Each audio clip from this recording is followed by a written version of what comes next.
Hey everybody, a big week for Oakland News Now and Zenny62 on YouTube. So let's get right to the action. Just came back from a trip, so this is going to be another short live stream. I keep saying that, but uh, at any rate, first off, on Monday I was contacted by a person who worked on, actually a couple of people who worked on the Las Vegas Stadium, and I got a great deal of information which I acted as the messenger for and put out this post that you may have seen. They call it Whistleblower. Las Vegas Stadium workers tells any 62 media about bad bolts and bad welds problem. And it looks like this if you haven't seen it. It's Oakland News Now. See? And it's actually the sticky post. If you go to oaklandnewsnow.com, it's right at the top. And with this happened all out of the blue, as I said before, and I'll say again, this happened out of the blue. It came from a couple of emails, and I had to confirm that the people were who they said they were and did. Uh, and we've had a giant number of phone conversations since then. So the upshot of their point is that they have a problem in the what are called the nodes ringing at nodes at the top level that connect excuse me to the compression ring that forms at the rim of the roof. And as it was explained to me, the node is a multiple point where the roof cable is attached to it. And so they believe that the U is where these bad bolts have been located and that fractures are ostensibly allegedly happening due to what are said to be bad welds. And one of my sources believes that that's where the bad welds were happening.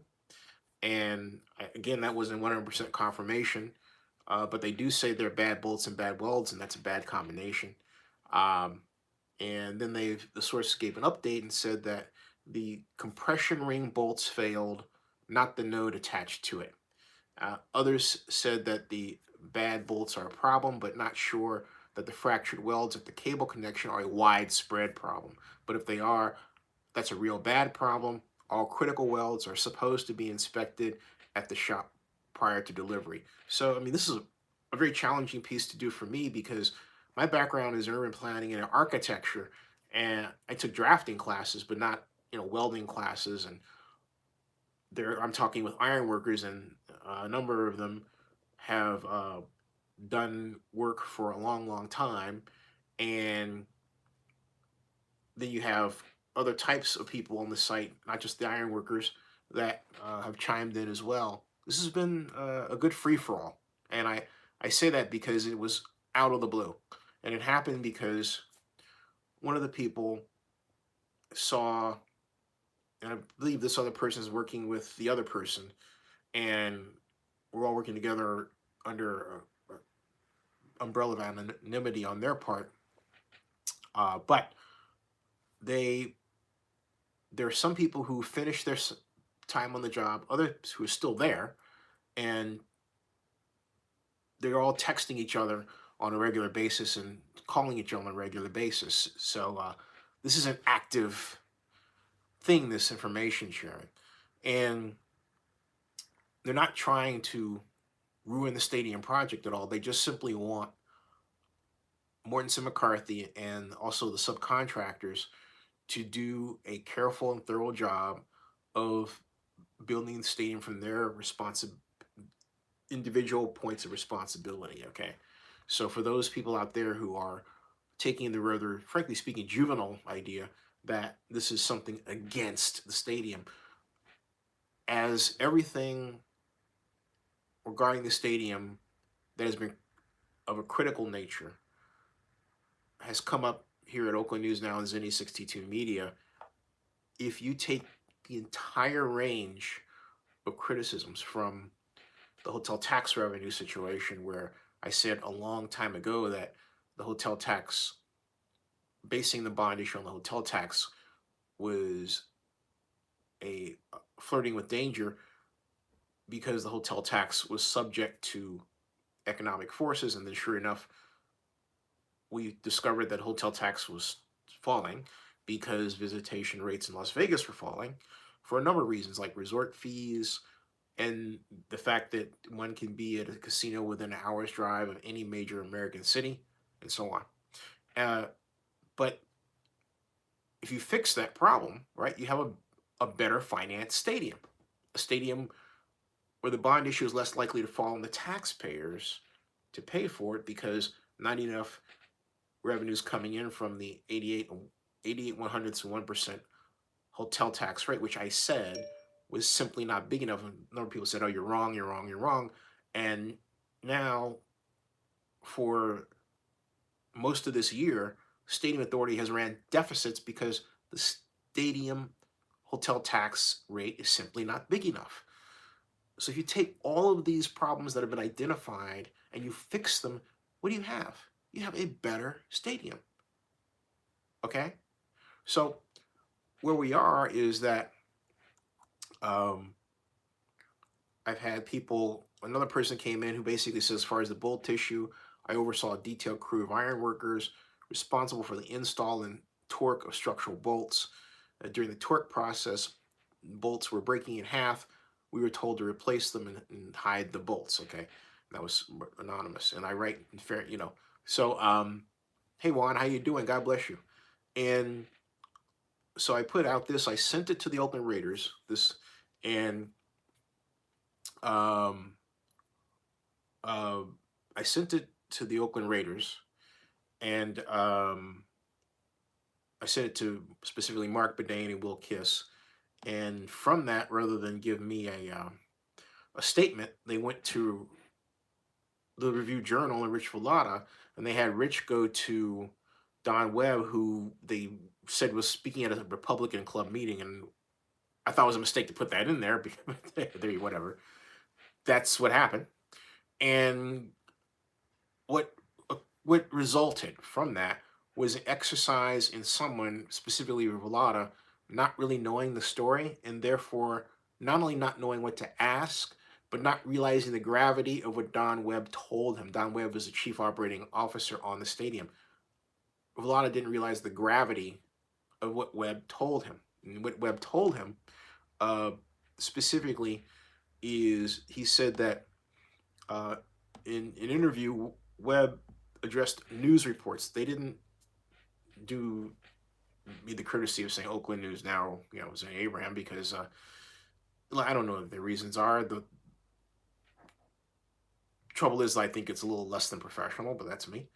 At any rate, it says address news reports about the Bolts failure, and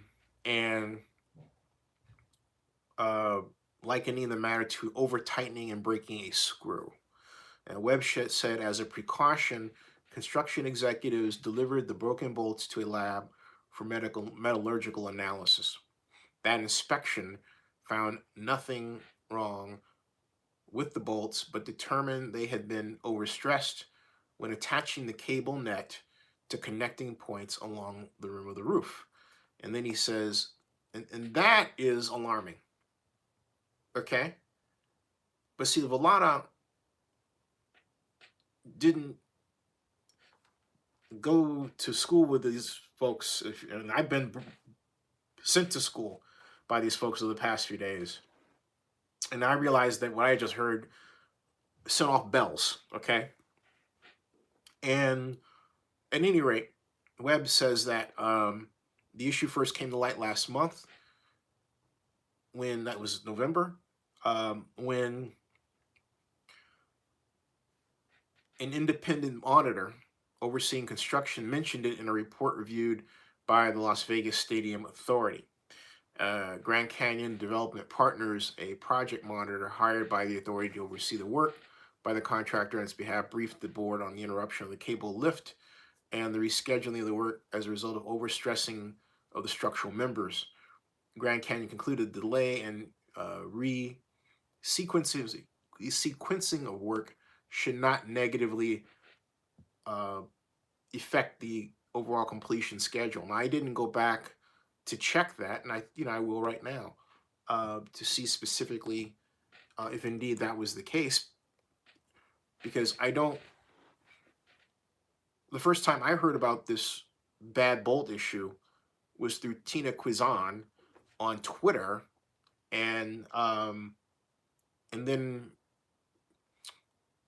I reported what she explained, and then the emails that I received on Monday were, I mean, out of the blue, does not begin to describe just how much from left field they came. Okay, um, just purely, and so I see that's the way I can put it.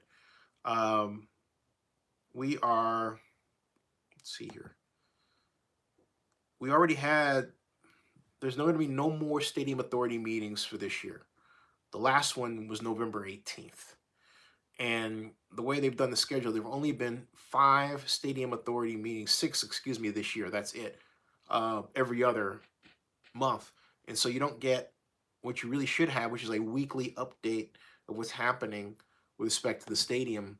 Um, and when they do give you an update, it's through a news organization as opposed to their own website that's updated on a weekly basis, both for the public and the press.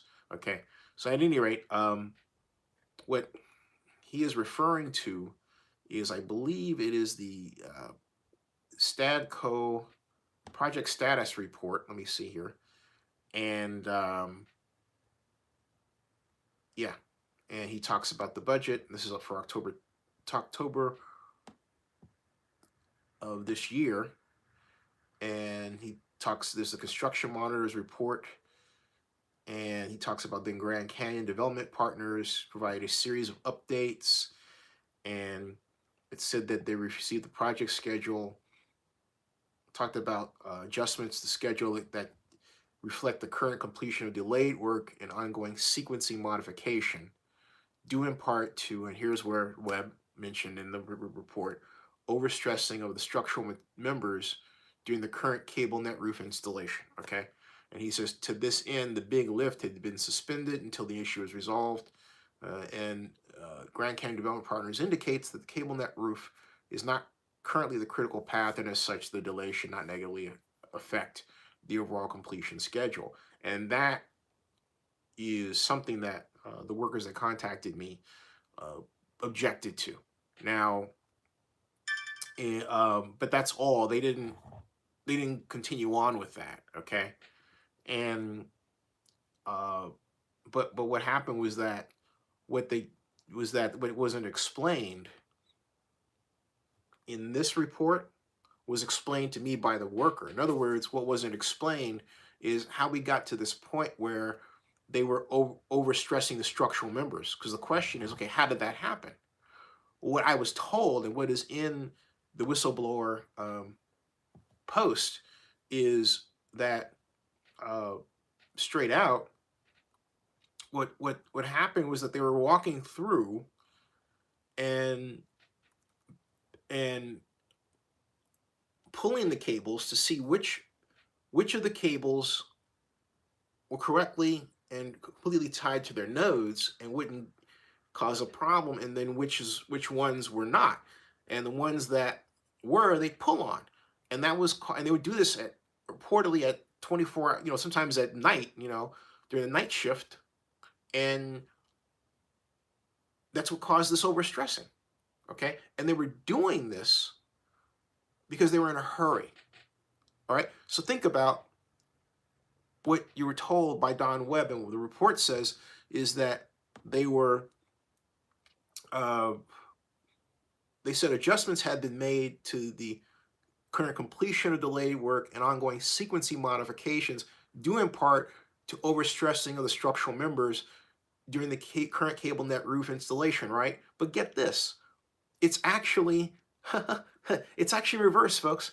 It is actually the current completion of delayed work and ongoing sequencing modification that caused the overstressing of structural members. Okay, it caused it. All right. So they didn't admit to that, and were it not for the reporters, for the workers reaching out and saying, "Hey, this is what happened," you wouldn't have known the real story. So what you're getting is a variation, is a different reality, okay? A more ideal reality than what really is going on. And but the whole point is, why is all this happening? And I think you all get the reason by now, is that they're rushed. There's, as I was told by someone, and I'm not even going to say that person's name or where they work, but basically they said that hands were involved in this project that shouldn't be there. And when I asked what that person meant, they said, "I can't. That's all I can say." And I really pressed, "What do you mean hands are involved in a project that shouldn't be there?" Okay. Uh, Someone on high, some group, has been pushing this thing to get done in a really fast way. And you cannot force the efficient and safe construction of an NFL level football stadium. You cannot do that. And yet they're trying to. And these problems are occurring. And they're trying to basically say, "Hey, this isn't this as big a deal as it is." And yet they're stopping work in certain areas because it is a big a deal as it is. Now, uh, uh, I have to explain, pure and simple, by way of this example that you're about to see, okay? Uh, right here, excuse me, that there's more to come on this. And here is a preview of what I mean by the more to come. This was sent to me very recently. This is Wednesday, October 30th, 12:20 p.m. All right. And what this reads is epic bolt failure this morning. And that's it. Okay. And that is not the only photograph I have, folks. And I'm being careful to put these out because I want to make certain that they include the right language to describe what happened and when, in other words, what you're looking at. Okay. Yeah. Juan Rivera says, "Oh, wow. Yeah, this is serious." I mean, there are people who want the public to know what's happening because they want the stadium to be built properly. And they're not, these are good people. These are not folks who have, um, animus or axes to grind or anything. They're not political people. They're people who worked on the project who have families, but they also have pride in what they were tasked to do. Okay, and as well, yeah, they're ethical. I mean, they keep me in line. They make sure that I have, because I'm telling their story. They're making sure I'm explaining this the right way, and it's really um, a really nice experience to have. To really be able to look at the stadium and see. I know architecturally how to design curtain walls, but I never really did the construction thing. Okay, I should have, but I didn't.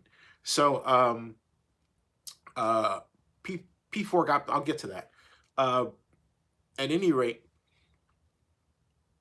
I'm going back and read your comments, and I'll answer the questions as I read your comments. Okay. Uh, Good evening. God bless you, Ron Juan. Marlon Casino says that they're implying it's human error and not bad welds or bolts. Have you checked their sources? Well, I think you have it all wrong. Okay? These aren't people who have sources. These are people who worked on the project who are talking to people who are still working on the project. There's an overlap here. This isn't some person who's, far removed or disgruntled person. This isn't something like that. This is, and you put it like, if you check their sources, like, oh, it's this like journalist speak that makes people feel like, they're up on shit, when in point of fact they're not. Uh, there's not a matter of sources to check. They're a matter of engineering drawings to look at. There are photographs all over the place to look at. So there are incidents that have happened.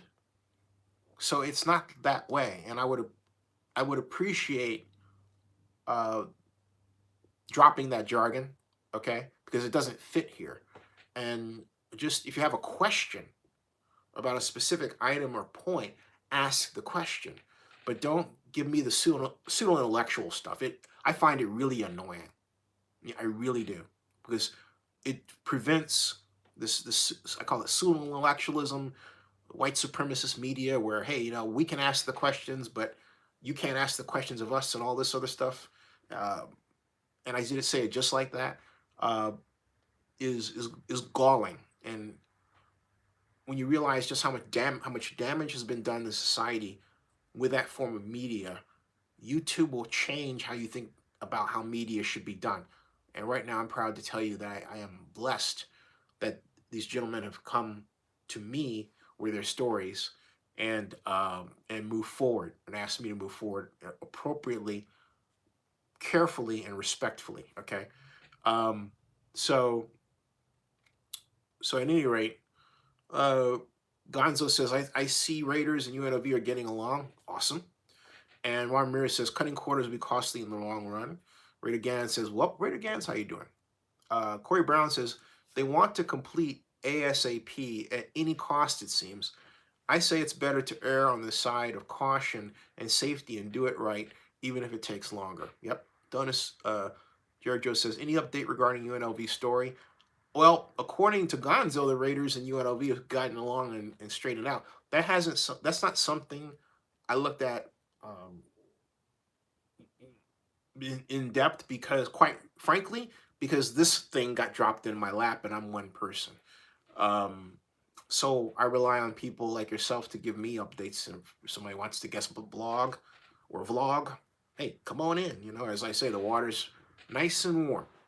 Uh, so Ron Ramirez says, prior to this poorly built stadium, what other buildings in Las Vegas can be highlighted as the worst built ever? Well, I don't want to go in the direction of saying that, because one, because the good news about this process is I believe we are forcing them to take another look at what's going on, to explain what they did, to really get it right.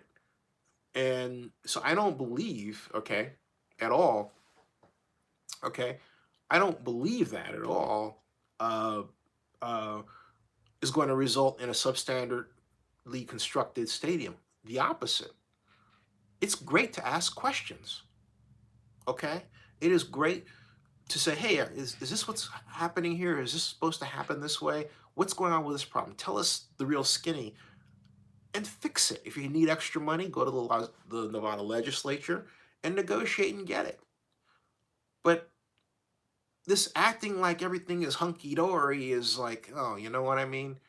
Not the case, okay? Uh, at all. And that's nothing wrong with that. This is a complex project. It is complicated. Uh, and as I was admonished about the other day, worker safety problems happen all the time, so it's not a good idea to blame this project um, for having a worker safety incident here and there, especially when Mortensen McCarthy is taking great pains not to have those things happen. Uh, I've learned a lesson there, and there are a lot of good people just trying to get it right. And so the whole point is to stick to the part of the story which has to do with potential, with, well, not only potential, but actual structural problems, primarily caused by such things as late steel, substandard bolts, substandard welds. You get the idea. And then, of course, what is appearing to be the ultimate problem, and this willy nilly pulling on cables, you pulling on the right ones that are strong enough, leaving the weak ones alone, but doing so at a time, okay, when, as I was told, what they should have done was wait, and what they're trying to do now is wait until they built the rest of the structure around it, so that it's stronger, it's fully in place, and it's signed off on, and then they pull the cables, because as I'm told, once they actually start that pulling cable process, it is going to cause a level of stress on that entire cable net unlike anything it has experienced to this point. Okay, it is going to be tremendous, and so you want to pray to your personal God, pray to the Lord that those bolts are proper, the welds are proper. Otherwise, if they're not, that pull comes, bolt come out, starts popping and flying all over the place and causing all kinds of collateral damage to property and people, possibly. Okay, you don't want that. So that's why they stopped this where it is. And what they should have done is just simply went ahead and taken in sequence, said, hey, you know what, we can't make this deadline. All right, just say we can't make this deadline. We have to take these things in sequence. Otherwise, we take them out of sequence. Here's the problems that'll happen. Now, having said that, I will bet you credits to Davy Beans, somebody warned them. You don't just do this. Somebody warned them. And as I said before, I said, you can't just take stuff out of sequence and think, oh, that's okay. There's going to be no problem. There is going to be a problem. I said it, and some of you out there were saying, oh, you're wrong. They've got it all under control. And I said what I'm about to say before, and I'll say it again. Believe in the Lord Jesus Christ. Don't tell me you believe in people. Because if you don't understand what they're doing, and we've had incidents like the Challenger accident in 1986 where it blew up, okay? If those people don't really know what they're doing, if they're new at it, it's a new process, then you have every right to ask a question. Believe in the Lord Jesus Christ, not people. Ask questions of people. Heck, you can ask questions of the Lord too, but you get what I'm saying. It's like, I believe in. Well, okay, fine. It's not a matter of belief. I'm telling you, if this is done right, it will be one of the best stadiums in the world. And I don't understand whether people who don't seem to want that versus just something that's rushed. That's mind-boggling to me. Fortunately, the workers don't count among those people. So Ron Ramirez said, "Oh wow!" And that was a reaction to the photograph. And Rob Iman, how you doing? Rob Iman says, "Rushing the stadium will result in lawsuits." Yes. And P4 Boxing says, "What's the news on Howard Terminal?" Get to that in a second.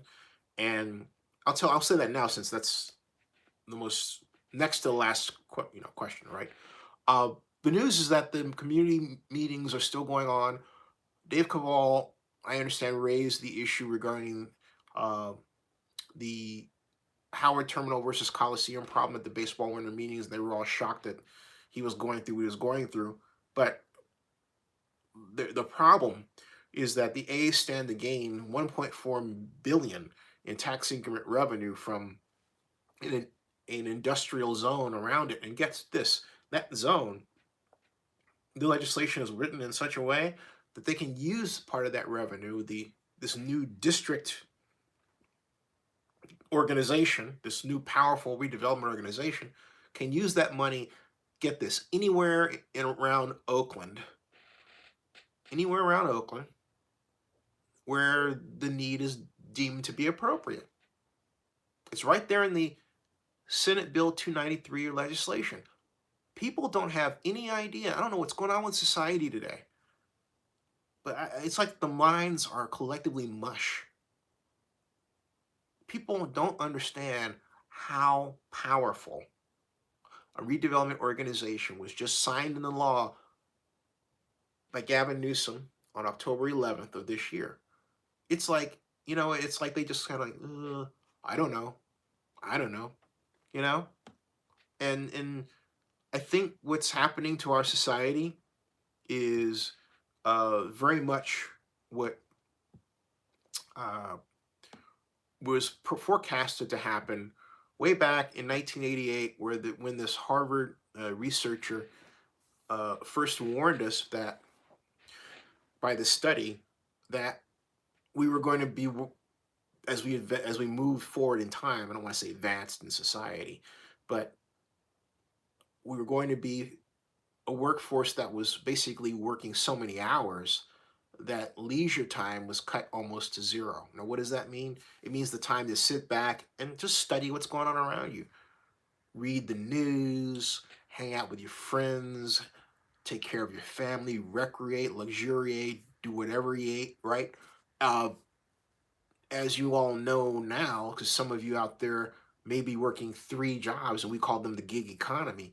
The gig economy is the ultimate example of the degree to which we, as a society, have had our own leisure time. Hey, Sean, how you doing? Taken away from us. Everybody's working a lot, too much, and um, too much. Okay, and it's it's retarding.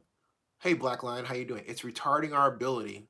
One work, 2 jobs. Thanks, California. Yeah, it's retarding our ability to be able to sit down and understand complex policy. It really is, and this is affecting younger generations of people who didn't grow up like I did, who had the luxury of the memory. All right, of the memory. Oh, Rob, I'm in good call. California AB5 should bridge that gap. Tell people what the AB5 is. Thanks. I think I know, but just tell them. I don't want to make a mistake. And while you're typing that, I'll say this. Um, a lot of you, you don't know that luxury of somebody working, just an 8-hour job, your parent working an 8-hour job, and coming home and being able to free feed a family of 4 people with one paycheck. Okay, that's how it was through the 70s and the 80s. It started to change in the 90s, and it was still with us by the early aughts. And by 2010, it was becoming a thing of the past. Okay, now we're in 2019, headed to 2020. Uh, so we don't have, and we don't have that, and we have more people, and we have less money per person. All right, we have more people, less money per person. Oh, Rob says, AB5 makes it harder to classify people as independent contractors, Uber drivers, and door dashers. I think AB5. I thought you were going to talk about the rent reduction uh, ordinance that is on rent reduction law that just received 1 million signatures for the California ballot. But I thought that's what you're going to talk about because ultimately you're making money to do what? To pay your house bill, mortgage or rent. And right now, especially in California, it's outrageous. And in Las Vegas, they've got a lack of affordable housing problem too. So, but all of this is happening, and yet in the California parlance, we had California redevelopment law. It set aside 20% of tax increment finance revenue for affordable housing. Oakland had $111 million in affordable housing revenues. Its last year, that was 2011, it had 109 million the year prior to that, and then it had 98 million the year prior to that. Okay, so point that I'm making is now a council member sends out a letter saying we have $55 million for affordable housing, and I laugh because I know I was around and working at the time when we had far more that was earmarked for affordable housing. If California Governor Jerry Brown had not gotten rid of redevelopment and had not gotten the California Supreme Court to do so, we would not have a homeless problem in California. Do you hear me? We would not have it. So the question is, how come a number of you don't call? I mean, like hue and cry, march down the street, go and call for the rebirth of redevelopment. I mean, it's not that we have to invent these things to solve these problems. We've done them. We have solved these problems. We can do it. Or like with climate change, instead of just protesting, we have technologies that can be applied to dramatically reduce the production of emissions and yet not kill heavy industry. So we went from Star Trek to Star Wars. The Star Trek Society, where we took technology and its application was about making a better life for ourselves because we believed in that, right? To Star Wars, which has nothing to do with our future at all. Nothing. Think about it. Think about how our thinking has changed. This is your life, okay? This is very important. I hate to lecture you, but it's really important to sit down and study. I'm not saying that a lot of you don't, but I'm saying collectively we have a problem understanding crisis. It's really writ large. Um, so Rob I says, hey Rob, thank you very much. Rob wrote AB 1482 caps rent increases in January. Yes. Black Lion says we need a block voting party. Let's put people in office that's about the people, not their pockets. Yeah. Rob Iman says Governor Newsom is cleaning up Governor Brown's mess. That's one way to put it. Rob Iman says Trump made a selfish move today to slash food stamps with 700,000 people, and he's not helping. Okay, it's like Trump does these things. It's like he's trying to actually wreck the economy. You know, I mean, think about that. I didn't realize that until now. He's slashing food stamps for 700,000 people. What does that mean? It means he's taking money out of the economy. Okay, food stamps represent money. It's not M1, you have the designations of money, right? No, but it's money. So you're going to take that money out of the economy at a time when recessions are projected, and then at a time when we talk more and more, even the president has talked about underemployment. It's not, with the gig economy, it's changed everything. We started getting this weird statistical issue and now we talk about low unemployment, sure, but what people don't talk about is the fact that it's harder and harder and harder and harder and harder and harder and harder and harder for people to make ends meet. And it's projected that the millennial generation will have less wealth than their parents. For the first time in the history of this country, we will have the younger generation will be less well off than their parents. And folks, they are talking about you and us as a collective society. And that is something you should be very, very concerned about stopping. That's why, and this you say, how does it all tie back to the stadium? Easy. What you want to have, what a person wants to have who has, I said it the other day, single mother with 2 kids, you want to be able to tie together work at different events so you can feed your kids. Work where you don't have to worry about having, a PhD, but between salary and tips, you can realize a pretty good take-home pay. That was removed for the most part from Oakland's economy when we allowed the collapse of the Coliseum to occur. Do you realize that? And you would say, well, they have Chase, where the Warriors have, and I give them credit, done a good effort to make sure that people who worked there got jobs at Chase.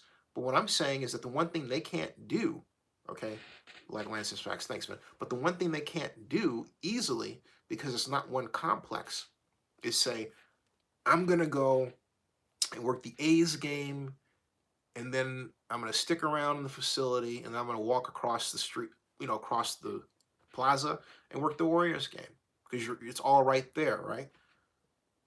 Or you could live in East Oakland, go back to your place, and then come back, all that. So at any rate, Juan Mir says, who desperately needed a train from Bakersfield to Merced? Yeah, I worked on that too. And what I will tell you that in defense of high-speed rail for Oakland, I believe a high-speed rail terminus in West Oakland could have had a major positive impact on the West Oakland economy. But politically, we got taken out of it. I worked for Elihu Harris in trying to maintain Oakland's position. Okay. But when Jerry came in, it was kind of far down the pike, and Jerry didn't really try hard to maintain high-speed rail for Oakland. But it's also a boondoggle.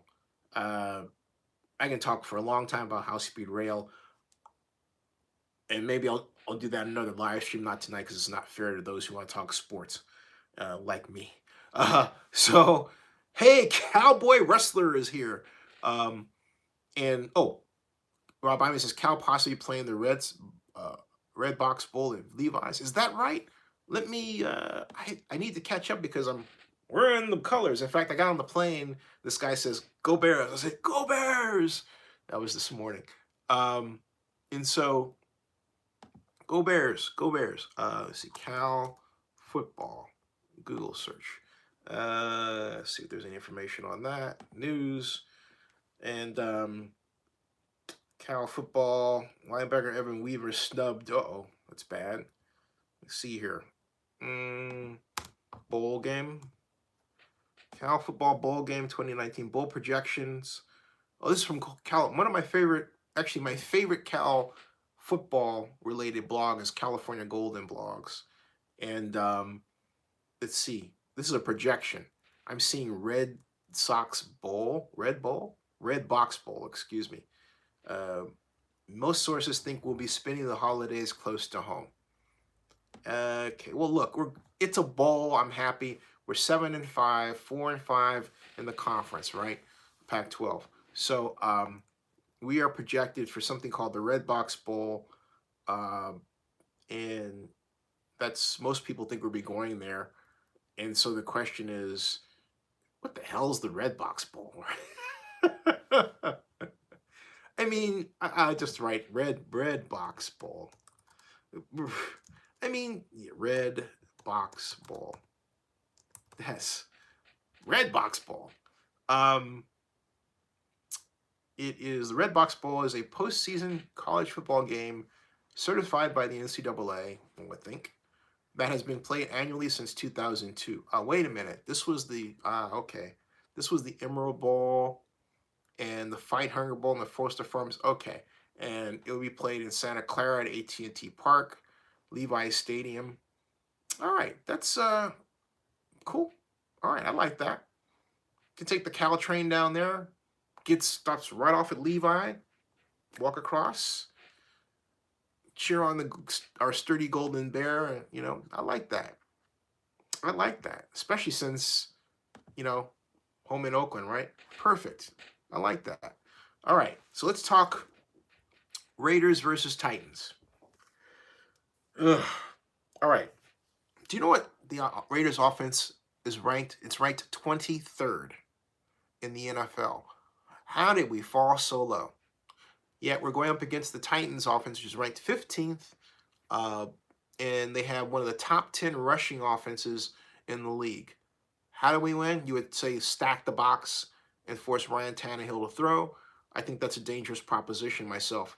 Michael Montecanovo says, you should be given props if your reporting is true. I'm glad you said if this project is done right, it could be one of the best venues in the world. I don't believe I've ever heard you say that. I've said that a bunch of times, but I've also never seen your name here before. But I've said that a bunch of times. I mean, I've said that from the onset, you know? Sean Watts says, I heard the Crabtree might be coming back to the Raiders. Ooh, that would be great for the Raiders because, look, let's face it, the Raiders do not have that top flight wide receiver they need. And we know the history behind that. But also, the Raiders, it's not so much the Raiders don't have a top flight wide receiver, is they haven't made the receivers that they have the top flight people by scheme to the degree that I would have liked myself. How many people are going to the game, by the way? I'm going to be here.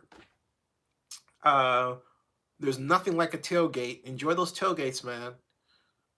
Because hopefully they'll be back for one more year, but I'm saying enjoy them this year. There's nothing like a Raiders tailgate. There's nothing like the barbecue. There's nothing like the food. There's nothing like the people. There's nothing like the people, okay? And Rob Iman called it. Rob said, Paul Guenther is likely coaching for his job in the final 4 games. Well, see, I'm a Guenther fan in that I like that he is employing the single gap systems, okay? And I think where he needs to improve is in better designed fronts that have the objective of getting to the quarterback faster. Okay, I really do. Cowboy Rush says he's going to the Cowboys game against the Rams. And but I was going to say, how about Ron Rivera as defensive coordinator? Would he be better than Paul Guenther? I don't know. I like Gunther's philosophy regarding single gap attack. I am not a two gap fan. So my fear is, you might mention a name. My thought was, okay, is he a two gapper? If he's a two gapper, forget it. Because folks, two gap defenses have really gotten us into trouble. And I have to say, overall, our run game has improved over last year. Now I know that's not saying much, but well, it is. It is saying much. The question is, will that run game hold up against the Titans?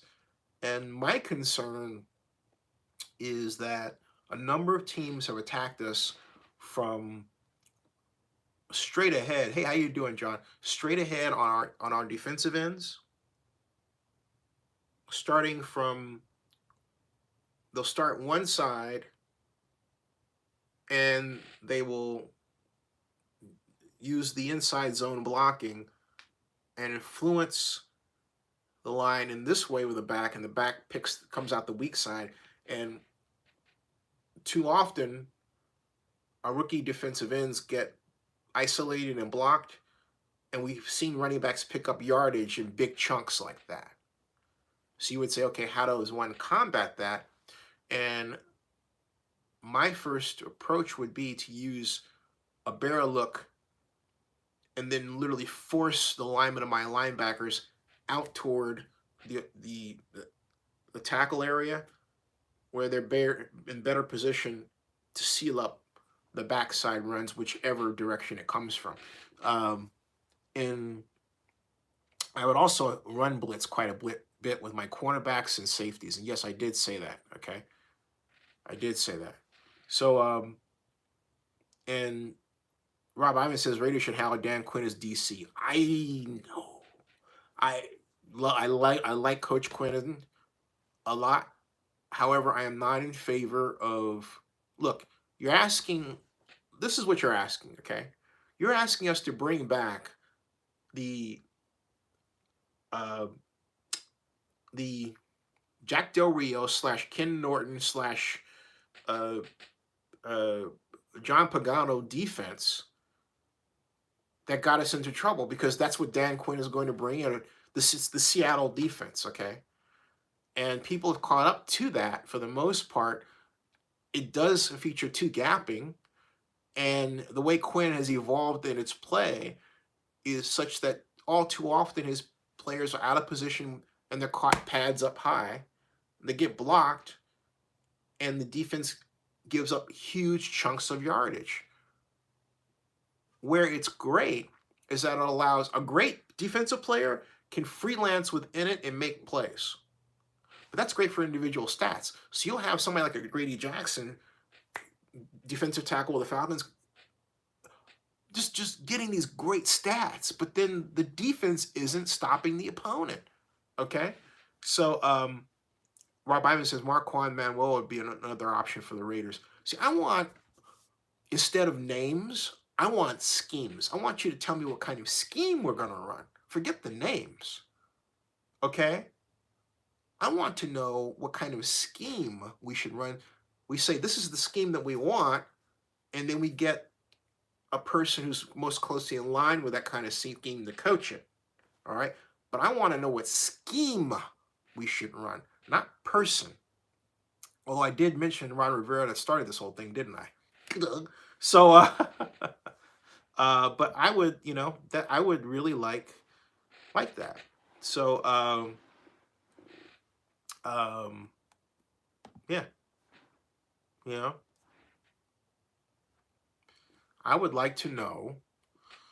Calvera says, I still got a bad taste in my mouth from that Kansas City game. Kansas City, you have a bad taste. How about New York and how about the New York Jets? Wow. Okay. Rob Ivan says, I'd like to see a scheme similar to what Soleil is doing with 49ers. Yes, absolutely.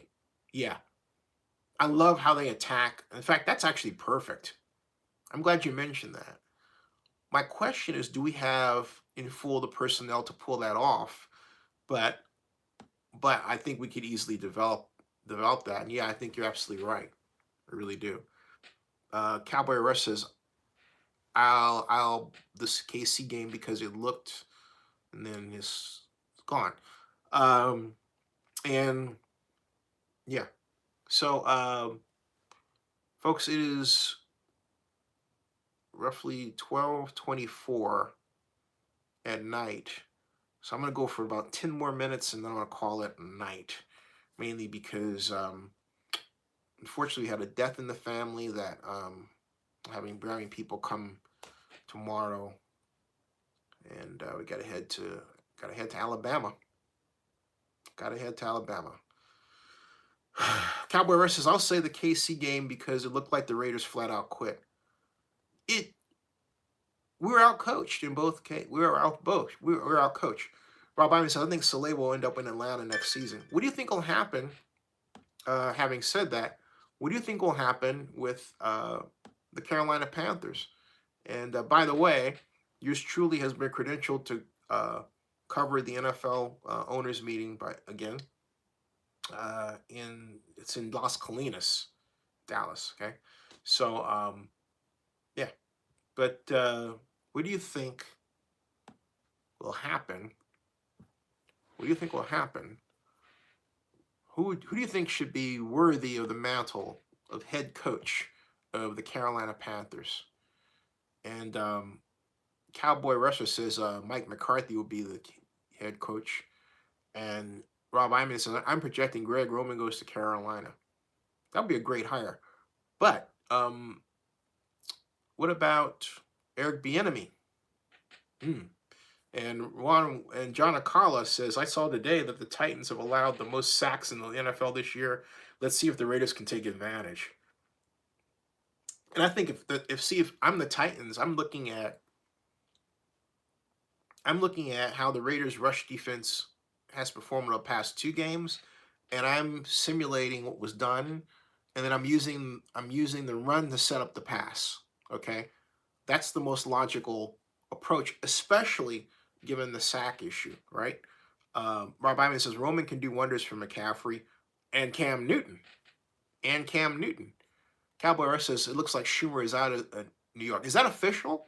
Because I know that he's on the hot seat. Uh, because look, the Giants' past two coaching hires have been awful. McAdoo, I was at the Giants game, and oh my lord, I thought that's an NFL team, and they're playing with a scheme that looks more like a high school team. And then Schumer he's got an offense that he's trying to push the ball downfield rather than focus on timing. He's marries himself to just a handful of plays. The defense zeroes in on them, and you're kind of stuck. And they're not plays of great concept. Like, oh, that's innovative, and you kind of on that. Cowboy Rush says no, but the owners, Tish and Mara, are getting fed up from what I've heard. Yeah, I saw that with Steve Tish is a great guy, by the way, and so is Wellington Mara. But I saw that. I saw that. I saw that. All right, folks. 12:27. I'm gonna call it a night, and Thursday night is Bieniemy of Detroit as what? Because they're not going to fire their head coach. Eric Bieniemy's next step is beyond an offensive coordinator. Eric Bieniemy's next step is head coach somewhere. Okay.